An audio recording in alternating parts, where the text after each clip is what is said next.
Hey guys, and today I am going to be talking about the Viking Vambrace. Now, I know that these things were actually pretty much used by the Vikings, but as well they were used by more than just the Vikings, I also heard. They've also been used by the Mongols, the Huns, and technically Germanic tribes and even the Slavic people. In other words, the early Russians. Though the reason they're called the Viking Vambrace is because they're mostly known because of the Vikings used them mostly. Technically, we can look at the Varangian Guard. Anyways, now I bought these from the same place where I bought the Jack of Chains, and which I'll put a description down below if you guys haven't seen that video. Please be my guest to see it. Now, I love Viking Vambraces because they look badass, if you ask me, because technically you just pretty much strap it on and, well, technically it protects the arm very well. Well, from a cutting blow, but not from a thrust. Now, the metal that would pretty much be used on these wouldn't be that type of expensive type of armor that we see in, like you might say, lighter plate armor that is 16 gauge or even 14 gauge steel. This stuff would have been like 18 gauge or even lower than that. Or higher, whatever way you want to put it. Anyways, this stuff can technically take a blow. You just need to hammer it out just soon after the battle in order to well, technically not re-bend it, but you know what I mean. But technically, these are the earlier form of these, in which, if you guys remember my video on these, if you haven't seen it, I will put it also down in the description below, because technically these are actually the same length if you think about it. As you can tell, technically they go to the same length area, which is kind of surprising. Now though, this one doesn't have a hand guard, so yeah, that's something else. But anyways, this is actually pretty cool. And which, actually, I've heard that a lot of people did use these. In fact, there are tons of regulation of them actually even being used as greaves even. In fact, I'll even try and buy something like that very soon. Now though, they feel my hands there. Now I got these both in a pair, because technically that's where I got them. Now I bought them from not from Cult of Athena, but Medieval Collectibles. Technically, the reason is because of the leather stitching area up here. This makes it look a little bit more badass, if you ask me. I don't know why. I just like it like that. It just, I don't know, makes it look a little bit badass, a little bit more cooler. Also, it keeps the railing from scratching on my arm. But as well, I'll both put these types and other types down in the description below for you guys, so that way you can buy some for yourself if you want to have your own Viking re-enactment armor. Now, the manufacturing of these. Now, you guys might technically say, oh, but Templar, aren't these normally just used for the rich? Well, yes, but sometimes these would have been scavenged off the dead. And in doing so, technically a foot soldier can easily make these. Now, these were technically used from the late, I wouldn't say Bronze Age, but late Iron Age. In other words, the late Roman Empire, in doing so, technically we see a little bit more of them. For example, when the Roman army becomes the late Roman army, we see a little bit more of this in the army. In other words, more barbarian armor. And this armor is pretty cool, if you ask me. Now, the only problem about this armor is it's technically not thrust-proof. What I mean is, you can easily put a sword right through here. Though, technically, this would actually stop a cutting blow, in which who's going to actually do a thrust to your hand? So, unless they have a dagger or something, but still, if they have a sword, that's different. Now, the history about these are pretty impressive. I've even heard some cultures actually had these throughout the ages. In fact, some cultures in China had it, but they didn't last long. Now, you guys are also probably wanting to know, how much did I spend on it? Well, technically not that much. I only spent like about somewhere around 50 bucks. So it was pretty much a win-win if you ask me. Now, the armor itself is pretty cool. And technically these would go very well with the armor you want. Now, the time that we stop seeing these is sometime in the Renaissance age, but technically that's in the Slavic territories. What I mean is, the people that lived in, say, like Western Europe, for example, the far Western Europe, like England, France, Spain, I don't think I can count that, because technically it was controlled by Muslim Moors at this point in time. Well, I'll just add it anyways. In which they stopped using it around the time of William the Conqueror takes control of England. Because technically this armor has become outdated, in which you don't, well, need it anymore because the chainmail is becoming longer. But if you want cheaper armor, you could just get half the size of chainmail, or a half sleeve chainmail, and the rest could be the Vambrace. Now, the pros and cons aside, the cultures used them out for a long time. Now, you guys also might wonder, well, wait, what about the Holy Roman Empire? The reason now I also hear this, wait, Holy Roman Empire? Don't you mean Germany, Italy, and stuff? Well, technically I would, but at this point in time, the Holy Roman Empire is a big smorgasbord of countries in which it's kind of complicated. But cultures like that did use these things. In fact, they used them a little bit longer. They technically used them up to the 1300s, which is quite impressive. But if you go the farther east, say like between the Holy Roman Empire and modern day Russia, they kind of used them up till the, what I might say, the 15th century. But now the people of Slavic kingdoms in Russia, they used them up until the 1600s, which is kind of a long time, if you ask me. Alright, enough of that, actually. Now, let me get all my armor so you guys can see on what these look like when you actually wear the armor. Alright, guys. Now, let's get started. Better put on my chainmail first. Let me just take off the belt. Oh, but let's not forget about the gambeson. Yes, even still, they always had gambesons every time. The Vikings, a lot of people use this. Which, yeah, kind of impressive if you ask me.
Sorry for the little problem, the stitching got in the way with the gambeson. Okay. The belt. And now I'm getting started, but no. Now you guys might wonder, how can you tell the difference between these? Is it like the Jack of Chains? Well, kind of yes and no on this. Because technically they're kind of like a rail system. It's like one veers off to the left, one veers off to the right. In which, if I hold them up, technically it seems more like, because technically when I look at it, this, as you can tell, this one veers off more this way, this one veers off more this way. So that gives me thinking, this one's probably right, this one's probably left. Unfortunately, this is the problem. I'm trying to put them on. Since it's the buckled system, it's kind of a pain in the ass. This is the one problem about buckled systems.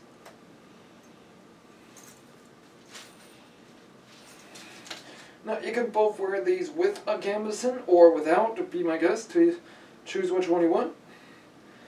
Technically, they feel a little bit better, probably with a gambeson on, I'm guessing.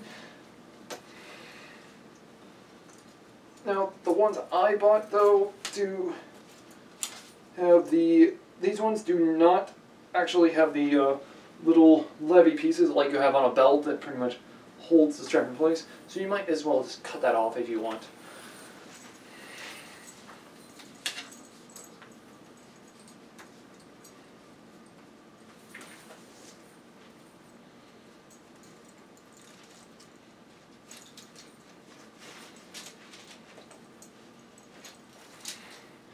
Now, I have heard, though, sometimes they only used one of them.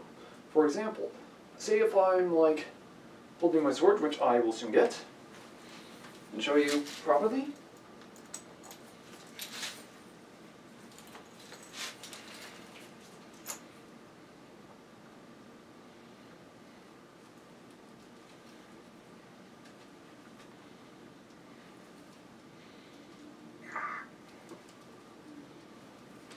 There we go. Technically, they do feel a little off and weird. What? Technically, I forgot to turn on the light again. Quite impressive.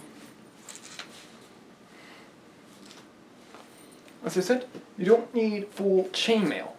You can just have it like, say, half an arm. And next thing you know, it fits quite perfectly.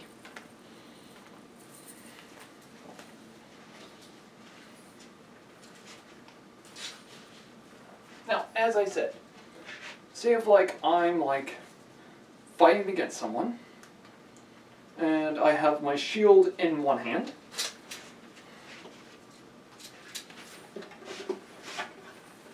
my shield right here. Now, though, this would actually have to be a Viking style shield, not a Scottish Targ-like shield or whatever the hell you want to call it. But I'm just going to use it for special purposing, in which, technically, there would be a boss in the center. So pretty much, I have my hand protected very easily. I have this arm protected very easily. This arm needs protection. Since technically I'm right-handed, I need something to protect my arm. In fact, sometimes they actually did extend the chainmail because of this. So, yeah. But as you can tell, technically, this stuff was pretty good against pretty much even the most dangerous swords. And this is fully sharpened, ladies and gentlemen. It works. Technically, there was a few nicks. Let me see if I could get that in frame, actually. You can barely even see them, I'm guessing. Because there's the one. There's the other part. The other one is right here. Though I'm guessing you guys can barely even see that. But as I said, this is technically a first evolution of plate armor for the arms. It was quite impressive and very easy to make. Technically, if you guys are a Viking type of guy, you guys think, you know, I know a lot, and if you guys are probably saying this as well, but where's your helmet? Why are you putting on Viking armor if you're not wearing a helmet? Ah.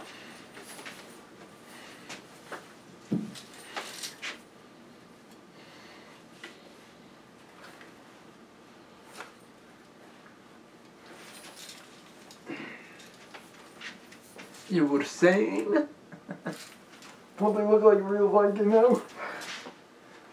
Which I will actually be working on the full armor kit. Which, yeah, I haven't technically, hang on, let me put this down. Don't want to poke out my eye with this. Ugh. Problem. Alright. Because I will be working on my full Viking armor very soon. I just need the shield, the spear, and a couple of other things. But as soon as I do get the armor, ladies and gentlemen, I will actually be doing full armor up. I'll probably have to do it in the backyard so that way you guys can see a full view of the armor this time. Because we'll probably use some different helmets, probably, because I still only got this one Viking helmet. I used to have some others, but unfortunately I accidentally sold them. Don't trust me, it is complicated, and yes, I know you guys will put on the comments, and I will answer them very quickly in the comments for you guys on what happened to them, why I got rid of them and stuff. But I'm just going to put on a short answer that pretty much I was used to be a reenactor, got hurt very badly, no longer did it, sold them, thought maybe it was a good idea. Turns out I didn't have this YouTube channel beforehand, and now I thought, maybe that was a bad idea, so yeah. But anyways, hopefully you found this helpful, ladies and gentlemen. Please leave your comments down below, please subscribe for more videos, and also like this video. But as I said, leave your comments down below, and I will get to them very soon. Thank you.